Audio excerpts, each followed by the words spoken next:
নমস্কার, আমি সোমা চলে এলাম ছোট্ট একটা মিনি ব্লগের সাথে। লেবু গাছে কত বড় বোলতার চাক হয়েছে দেখুন, বোলতা একদম ভর্তি। তো বোলতার চাকগুলো ভাঙার জন্য দুটো ছেলেকে ডেকেছি, ওরা এসে বোলতার চাকটা ভাঙবে, আমাদের দ্বারা তো আর হয় না। এদিকে মা করছে ঠাকুরের পুজো, আর ওদিকে আমি ব্রেকফাস্টের জন্য একটুখানি আলু সিদ্ধ দিয়েছিলাম। আলু সিদ্ধটা সুন্দর করে একটুখানি লঙ্কা তেল দিয়ে মাখবো। তো আজকে আছে একটুখানি পান্তা ভাত, তো সেটা আমি খাবো আলু সেদ্ধ দিয়ে। পান্তা ভাতের সঙ্গে কিন্তু আলু সেদ্ধটা দারুণ যায়, আমি তো ভীষণ ভালোবাসি আলু ভাজার থেকেও। আর তার সঙ্গে আছে চপ, ফুলুরি এইসব, আর লেবু লঙ্কা তো আছেই। রিমবাবুকে আলু মেখে মুড়ি দিয়েছি, তো ওকে মুড়ি খেতেই ডাকছি, কিন্তু ও খাবে আমার সঙ্গে পান্তা ভাতই। আর এদিকে ভাতটা বসিয়ে দিয়েছি। তো দেরাদুন রাইস 80% কুক করলাম, কেননা আজকে ফ্রাইড রাইস করব। তো সেটি এখন ফ্যান ঝরিয়ে নেব। আর সবজির মধ্যে মা কেটে দিয়েছে ক্যাপসিকাম আর গাজর, তো এটা দিয়েই ফ্রাইড রাইস করব। তো তার ফাঁকে একটুখানি আম খেয়ে নিলাম, ব্রেকফাস্টের পর আম খেতে কিন্তু দারুণ লাগে।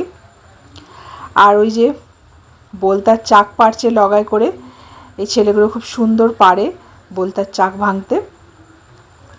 তো এদিকে মাংসটাও বসিয়ে দিয়েছি, ফ্রায়েড রাইসের সঙ্গে হবে চিকেন কষা। আমার অবশ্য ফ্রায়েড রাইসের সঙ্গে চিলি চিকেনটা একটুখানি বেশিই ভালো লাগে, কিন্তু মায়ের আবার চিকেন কষাটা পছন্দ, সেজন্য মায়ের পছন্দ মতো চিকেন কষাই বানাচ্ছি। আর এদিকে ভেজে নিচ্ছি সবজি। আর এখানে মৌসুমি লেবু কাটছে গাছের অমরবাবু।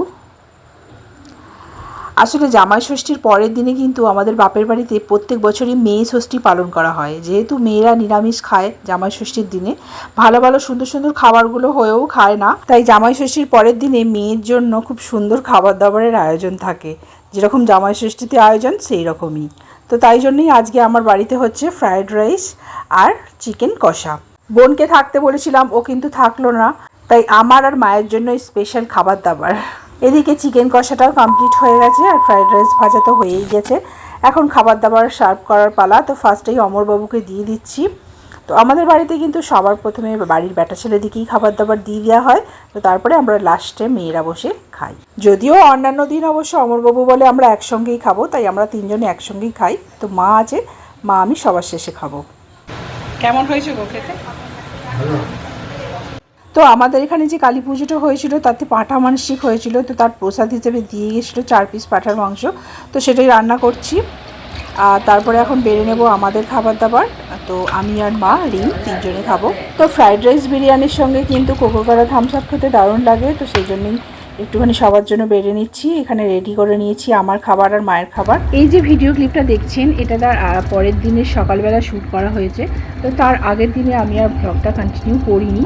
তো আজকে এখন যাচ্ছি মাকে মামার বাড়িতে দিতে, দিদার কাছে। তো দিদার শরীর খারাপ বলছিলাম আপনাদেরকে, তো দিদাকে আমিও একবার দেখে ফিরে পড়বো আর মাকে দিয়ে আসবো। রিম যায়নি, ও বাড়িতেই রয়েছে, তো আমি একাই মাকে দিতে যাচ্ছি, আর আসবার সময় আমি একা একাই ফিরবো।